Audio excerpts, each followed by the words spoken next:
Bonjour à tous et bienvenue autour de votre grande table. De quelle justice parle-t-on? Quelle vérité porte bien ce nom? Ils mettent tous les deux en scène le dialogue d'un juge avec un accusé. L'un dans la postface de son livre « Béton en garde à vue », l'architecte Rudy Ricciotti qui nous rejoindra dans la grande table des idées à partir de 12h55. L'autre dans « Impossible » qui paraît chez Gallimard. C'est un roman philosophique et politique. L'écrivain Éric De Luca est notre invité tout de suite sur France Culture pour en parler, à écouter là maintenant ou plus tard si vous le souhaitez, en balade, en vous inscrivant sur le fil des podcasts.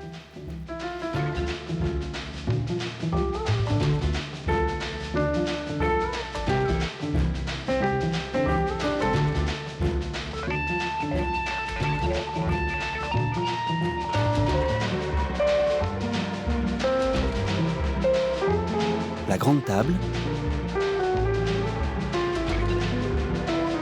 Olivia Gesbert. Un mort au fond d'un ravin. L'accusé a-t-il poussé cet ancien camarade ou simple coïncidence qu'ils se soient trouvés là, tous les deux, dans ces montagnes, l'un et l'autre, au même moment? La victime est un ancien militant d'extrême gauche. Des années plus tôt, il a dénoncé des camarades en échange d'une remise de peine. Un collaborateur de justice pour le magistrat, un traître pour l'homme qui est interrogé. Bonjour Éric De Luca. Bonjour. Merci à vous d'être avec nous. Ce sont les premiers mots de Impossible. On écoute. Reprenons du début de votre journée. Vous ne reconnaissez pas la personne de la photo que je vous ai montrée. Je ne la reconnais pas. J'oublie les visages. À plus forte raison des années plus tard. Je ne pourrai que répéter ce que j'ai déjà dit. Ce n'est pas sûr. Vous pouvez ajouter quelque chose que vous n'avez pas dit avant. Peut-être. Mais il ne s'agit pas d'une conversation entre deux voyageurs dans un train. Je suis interrogé par un magistrat. Vous décidez des sujets, mais moi, je décide si j'ai envie de livrer ou non un souvenir. Je comprends. Je vous demande tout de même de revenir sur votre journée. Je me réveille tôt, vers 5 heures. J'attends 7 heures pour descendre dans la salle à manger et prendre mon petit déjeuner. Je remonte dans ma chambre. Je me lave les dents. Je sors. Je prends ma voiture. Et je me dirige vers la montagne que j'ai décidé d'escalader. Je cherche des endroits difficiles, en dehors des sentiers battus, pour me sentir à l'écart du monde. Ce jour-là, j'ai choisi la vire du Bandi Arak, en Val Badia. C'est un endroit escarpé et dangereux. J'ai laissé ma voiture et j'ai emprunté le sentier obligatoire qui monte de la Capana Alpina au col de Loccia. À 7h30, il n'y a encore personne. J'ai été étonné de voir quelqu'un plus haut qui me précédait.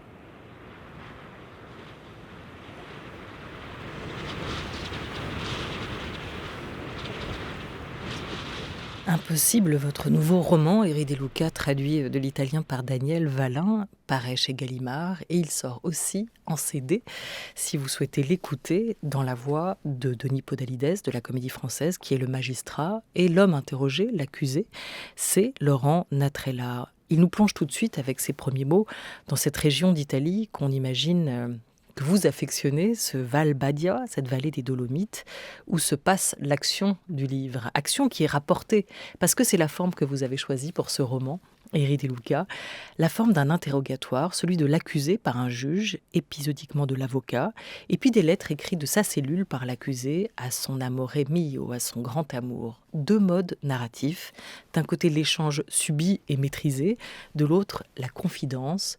Vous placez le lecteur où ? Au milieu du guet, entre deux sceptiques? Moi, je raconte une histoire. Je ne sais pas où va se mettre le lecteur. Et aussi, moi, en tant que lecteur, je décide où me poser à l'intérieur d'une histoire que je lis. Donc, je n'assigne pas des places. Vous en créez? Mon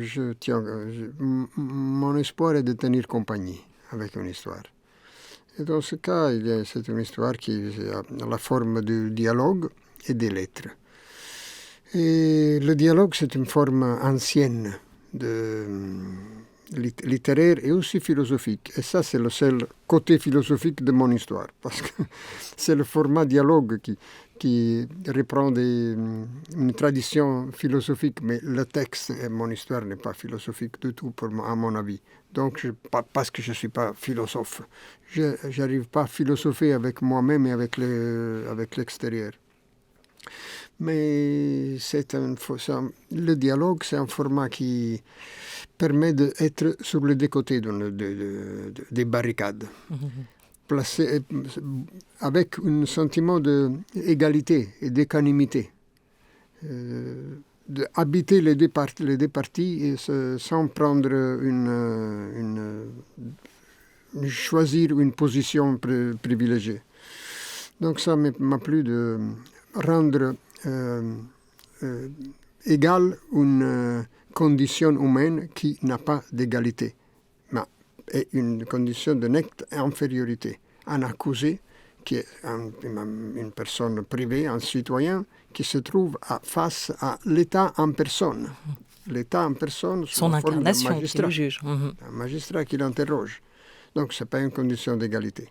Mais, à travers le format dialogue, on peut réaliser une parité d'arguments et de soutien d'arguments des deux côtés.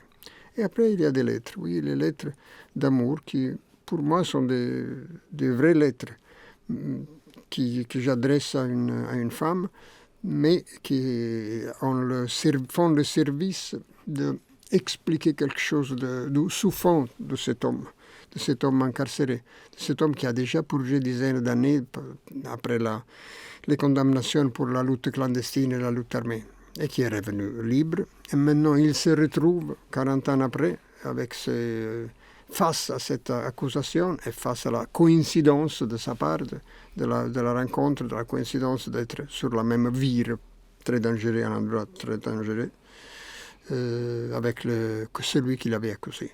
Voilà, c'était un militant d'extrême gauche. Oui.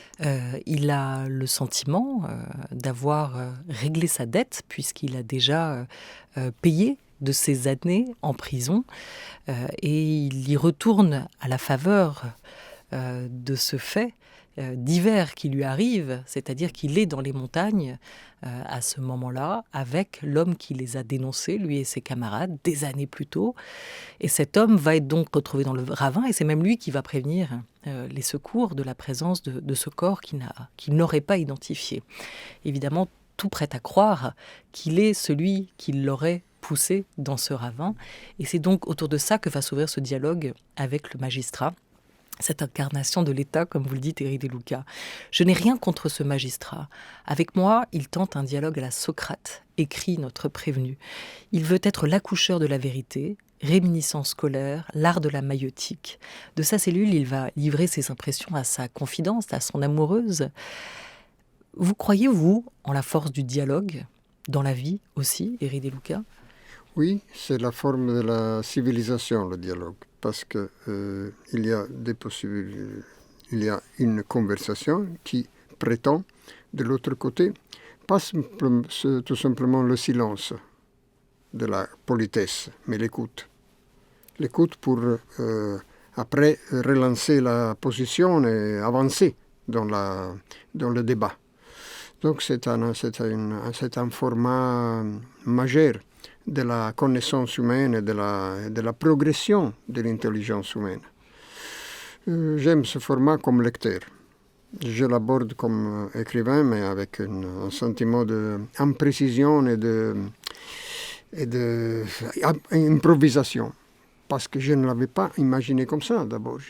L'histoire s'est produite tout directement sous forme de dialogue. J'ai commencé du début, comme les mots lus par les acteurs. Exactement là, j'ai commencé et je suis arrivé jusqu'à la fin en entremettant les lettres. Les lettres qui expliquent pourquoi une personne qui se trouve dans l'isolement écrit des lettres. Écrit des lettres pour convoquer des absents. Quand on écrit à une personne, pas on tape sur l'ordinateur, mais quand on écrit matériellement avec le stylo sur le papier, ça c'est un acte magique qui permet de se trouver face au destinataire ou à la destinataire. Il y a justement, Éric De Luca, toute une littérature de prison. Hein. Et là, il écrit de sa cellule à son amour, hein, de Gramsci à Nelson Mandela. Il y a toujours ces lettres qui sont adressées, mais pas toujours envoyées à leur destinataire, et un prisonnier, accusé ou condamné, qui sait qu'il ne doit pas trop se dévoiler dans ces lettres, parce que d'autres yeux pourraient les lire que ceux de là ou du destinataire de ces lettres. Est-ce que cette littérature de prison, telle qu'elle existe aujourd'hui, vous a aussi inspiré pour l'écriture de ce livre ? Parce que je suis quelqu'un du XXe siècle. Et le XXe siècle a été le siècle qui a incarcéré le nombre majeur de vies humaines dans des camps de concentration et de réclusion. Et donc, le format littéraire de ce siècle carcéraire sont les lettres. Les lettres sont le format littéraire et aussi l'archive historique du XXe siècle. Et alors, la lettre j'ai continué à écrire lettres jusqu'au moment où est arrivé l'ordinateur. Donc, pour la grande partie de ma vie, j'ai écrit des lettres. Maintenant, je continue à écrire des lettres à certains prisonniers qui sont encore là dans les détentions, parce que la seule manière de communiquer pour un prisonnier, pour un détenu, est celle d'écrire des lettres. Et les mettre dans une enveloppe et les confier à un moyen de transport. C'est un moyen ancien. Ça aurait plus vite faire avec les pigeons voyageurs. Mais les lettres sont un format concret la seule possibilité de franchir les murs et les barreaux. Vous avez-vous été incarcéré dans votre vie, Éric De Luca ? Brièvement, avec beaucoup d'autres dans les premières années à la fin des 70, 79. 69, c'était des manifestations, on venait rafler, donc on passait quelques passages. De sa cellule, votre prisonnier interroge la liberté. Pour moi, la liberté n'est pas de pouvoir aller me promener, mais de garder ensemble les mots pour toi et leurs conséquences. Il s'adresse à son amoureuse. Je te dis que je t'aime et je le fais continuellement. La liberté, c'est de nous garder ensemble, même là-dedans. Aucune cellule ne peut m'enlever cette liberté. Cette liberté qui serait pour lui, et peut-être pour vous aussi, Éric De Luca, affaire de mots, c'est comme ça aussi que le formule l'écrivaine, journaliste turque Asli Erdoğan. Il faut une vie entière pour le découvrir. En fait, c'est en prison que j'en ai le plus appris sur la liberté. C'est là que j'ai écrit « La liberté est un mot qui ne peut être réduit au silence ». Et je continue de chercher, c'est pas facile. Ne pas être en prison, bien sûr, ne signifie pas être libre. Ne pas être en prison ne signifie pas être libre, dit Asli Erdoğan, que vous avez rencontré il y a 2 ans encore en France. Vous avez eu un échange, un dialogue peut-être aussi autour de cette question de la ou des libertés. Est-ce que vous diriez que la liberté, comme Asli Erdoğan, est un mot qui ne peut être réduit au silence ? C'est la seule chose qu'on ne peut pas réduire au silence. Oui, la liberté ne peut pas être réduite au silence et ça dépend des personnes. Ça dépend des personnes qui se trouvent dans cette condition de privation de la vie privée, réduit à des nombres dans une cellule. Donc, pour moi, la liberté n'est pas à disposition de n'importe quel État qui peut priver moi-même de la liberté. Ma liberté est au dehors de la possibilité d'être atteint par une incarcération. Parce que pour moi, la liberté consiste dans le tenir ensemble ce que je dis et ce que je fais. Et alors, une carcération, comme pouvait être celle que j'ai côtoyée pendant mon procès pour le soutien de la lutte de la Val de Susa, l'incarcération aurait plutôt souligner ma liberté et non pouvoir me l'empêcher ou me la réduire. Et la littérature, vous la définissez comment, justement, par rapport à cette question de la liberté ? Est-ce que vous diriez que c'est aujourd'hui le seul espace de liberté ou de vérité ? La littérature, c'est une belle manière de se tenir compagnie et de se faire tenir compagnie. Mais dans des conditions spéciales, où le droit de parole est nié, alors la liberté, la littérature a aussi une fonction de libération et de résistance à l'oppression, dans des conditions, donc, comme je disais, de suppression de la liberté de parole. Alors là, la littérature et la parole a un argument majeur et a une nécessité majeure. Donc la littérature est une forme de résistance et de combat dans certaines occasions. Il y a la poète Anna Akhmatova, non? La poète russe, qui se trouve dans une ligne de parents des détenus, et des proches des détenus qui sont en attente de rentrer dans la prison pour voir en visite. Ils sont là depuis des heures. Autour d'eux, il y a l'hiver russe. Et ils ne savent jamais s'ils seront admis à la visite ou s'ils seront renvoyés. Et donc là, dans cette attente gelée et mouette, une femme qui écoute qu'il y a Anna Akhmatova derrière elle, la poète, lui dit « Mais ça, vous pouvez le décrire ?» Et Anna répond « Oui, Могу ». C'est un russe qui dit « Могу, je peux ». Ça veut dire que, à par la bouche d'Anne, la littérature s'engage à répondre à la question de cette femme. Elle peut décrire ça? Oui, elle peut le décrire. La littérature est à l'auteur de la description demandée par la femme. Quel pouvoir! Héry De Luca dans Impossible, qui paraît chez Gallimard, à vous lire, l'écrivain ne devrait croire en rien s'il veut quand même approcher la vérité. Vous évoquez cette affaire, celle de Leonardo Sciascia, l'auteur de l'affaire Moro, du nom du chef de la démocratie chrétienne, Aldo Moro, assassiné en 1978, enlevé par les Brigades Rouges le jour où il devait signer un compromis politique historique. En quoi ce livre de l'écrivain Leonardo Sciascia, sa démarche est-elle critiquable pour vous? En quoi, dans les choix qu'il a faits, il n'a pas pu ou pas réussi à percer le mystère Moro? De Moro, il n'y a eu aucun mystère. Ils ont tout découvert, ils ont tout mis à la lumière, ils ont identifié les personnes, les responsables, ils les ont condamnés, incarcérés. Bon, de ma part, je ne trouve aucun mystère. Non, donc Sciascia était un écrivain, et l'écrivain est quelqu'un de solitaire, d'individuel.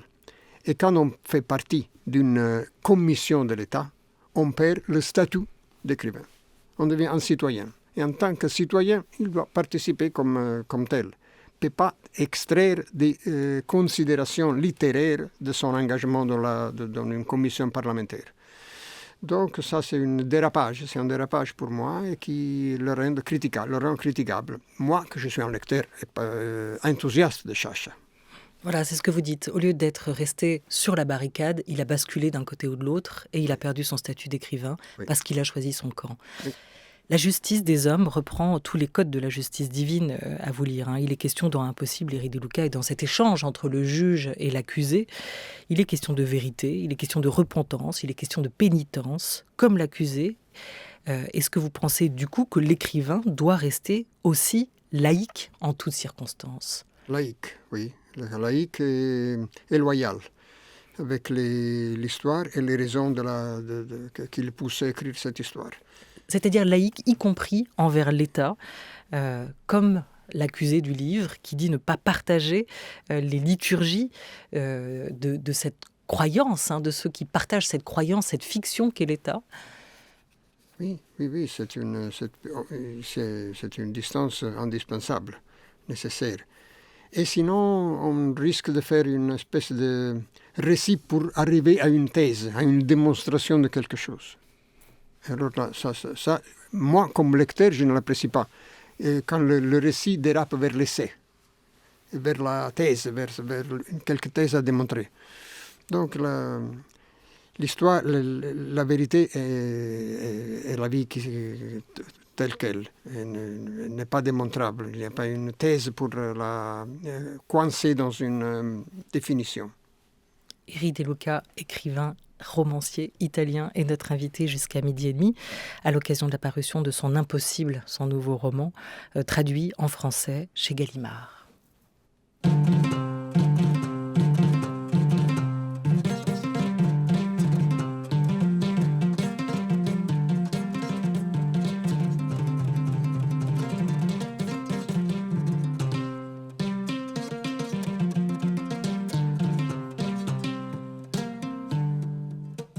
France Culture, La Grande Table, Olivia Gesbert.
Extrait de cet album qui vient d'atterrir dans les bacs, celui de la chanteuse malienne Oumou Sangaré. Kamelemba, c'est le titre de cette musique. L'album a été enregistré en une seule prise. Il est à écouter dans son intégralité, si vous le souhaitez, dès maintenant. Il est 12h23 sur France Culture avec nous. Eri De Luca, à l'occasion de la parution de son roman Impossible. C'est le roman de la maturité, celui d'un homme qui observe la cime des montagnes, qui médite en marchant, celui d'un homme qui regarde aussi ses anciens engagements, interroge les hasards de la vie. C'est un peu vous, et même beaucoup de vous qu'il y a dans ce livre aussi, Eri De Luca. Ces années de plomb, cette période à part de l'histoire italienne, vous avez vous-même été militant révolutionnaire, vous l'évoquiez, vous avez vous-même été rapidement incarcéré. Est-ce qu'on vous demande encore souvent de raconter ces années ? Est-ce que vous avez le sentiment encore de devoir vous justifier de ce passé-là ? Non, je ne dois pas me justifier, mais j'ai resté loyal avec les raisons de mon engagement et de l'engagement de cette jeunesse politique de l'époque. Et la principale raison, c'est ce mot de fraternité, ce beau mot que vous répétez dans ce livre aussi ? La fraternité, c'est une condition de départ.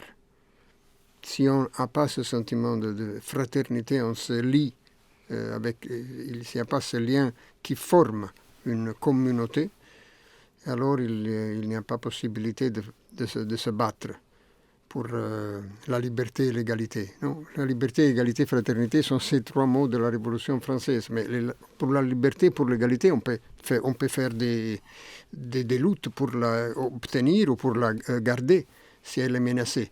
Mais la fraternité, qu'est-ce que c'est la fraternité ? On ne peut pas se battre pour la fraternité. Non, la fraternité, c'est la condition qui permet à une communauté de se battre pour ces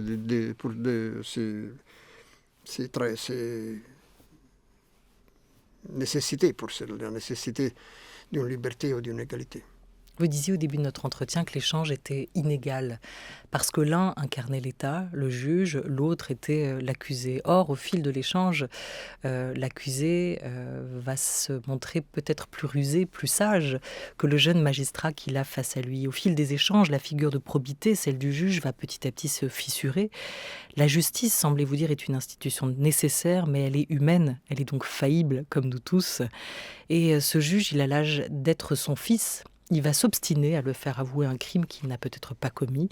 Mais au-delà des faits, qu'est-ce qui les sépare ? Est-ce que vous diriez aujourd'hui que c'est un siècle, voire peut-être un monde tout entier qui les sépare ? Un siècle, nettement les sépare. Ce juge a un déficit face à son accusé. Il est plus jeune et donc il ne connaît pas l'histoire des années de la militance révolutionnaire. Et en plus, il n'est jamais allé en montagne, il ne connaît pas la montagne. Et donc, il se trouve un ancien qui a cédé compétences. Et il est attiré aussi vers vers cette connaissance. Il se fait convaincre par l'accusé de réellement aller en montagne. Aller en montagne, ça veut dire qu'il voulait explorer le lieu de l'accident ou du meurtre avec un drone, non? Mais il lui dit non. Si vous n'allez pas là, si vous ne mettez les pieds et votre poids et les pieds sur ce terrain friable, sur ce terrain dangereux, vous ne pouvez pas comprendre qu'est-ce qui se passe là-bas. Et il se fait convaincre. Et il vraiment fait l'expérience d'aller sur l'endroit et il fait l'expérience de se faire renseigner personnellement sur les motivations personnelles d'un militant révolutionnaire. Donc il y a ce côté aussi intellectuel, de requête, d'enquête intellectuelle à côté de l'enquête judiciaire. J'ai eu beaucoup d'occasions de parler avec des juges et pas pendant des questions si généreuses comme celles que je reçois maintenant. Vous m'interrogez pour savoir quelque chose de l'histoire de moi. Mais quand un juge m'interroge, il ne veut pas savoir quelque chose de moi. Il veut trouver confirmation de son hypothèse d'accusation. Il veut trouver confirmation de ce qu'il prétend de savoir déjà. Donc ça, c'est la condition d'infériorité. Mais là, l'infériorité dans cette histoire est basculée parce qu'il y a une condition d'infériorité aussi du juge face à l'accusé. Et quand vous marchez, parce qu'il y a des très très belles pages dans ce livre aussi sur la montagne, sur la marche, que vous avez beaucoup pratiqué, on le sait, et que vous pratiquez sûrement encore aujourd'hui. Quand vous marchez, comme votre personnage, peut-être vous marchez droit devant, concentré. On imagine que vous ne regardez pas souvent en arrière, alors que l'écriture est peut-être ce lieu qui permet de revisiter un peu son passé, d'avoir toujours deux yeux derrière la tête. Merci beaucoup à vous, Eri De Luca, d'avoir été avec nous pour cette première partie de la Grande Table. Vous serez ce week-end au MK2 Bibliothèque à Paris pour une grande rencontre. Le 18 et le 19 et le 20, 3 jours en votre compagnie, et notamment pour y présenter un film, Happy Times, de Michael Meyer, dont vous êtes le producteur. Nouvelle casquette. C'est ça? Vous irez défendre ce film, oui. Et qui sera présenté là-bas en avant-première. Pour ceux qui sont à Paris, merci beaucoup à vous d'avoir été avec nous. France Culture. L'esprit d'ouverture. Informer, réagir, les matins de France Culture, Guillaume Erner. C'est l'un des plus grands penseurs de notre temps, Jared Diamond, l'un des théoriciens de la collapsologie, excellent connaisseur des crises et de l'évolution des sociétés. Jared Diamond sera mon invité. Les matins de France Culture, ce mercredi dès 7h et sur franceculture.fr. Les éditions Radio France présentent « Quel enfant étiez-vous » de Sophie Beaubert. Auteur, photographe, architecte ou cinéaste, ils se sont confiés à Sophie Beaubert en répondant à cette question « Quel enfant étiez-vous » Élève exigeant ou écrasé par l'ennui, porté par des empreintes familiales et les contextes politiques. Découvrez des histoires touchantes, parfois émouvantes, mais toujours pleines d'espoir et de leçons qui ont forgé ce qu'ils sont aujourd'hui. « Quel enfant étiez-vous » de Sophie Beaubert, un livre France Culture.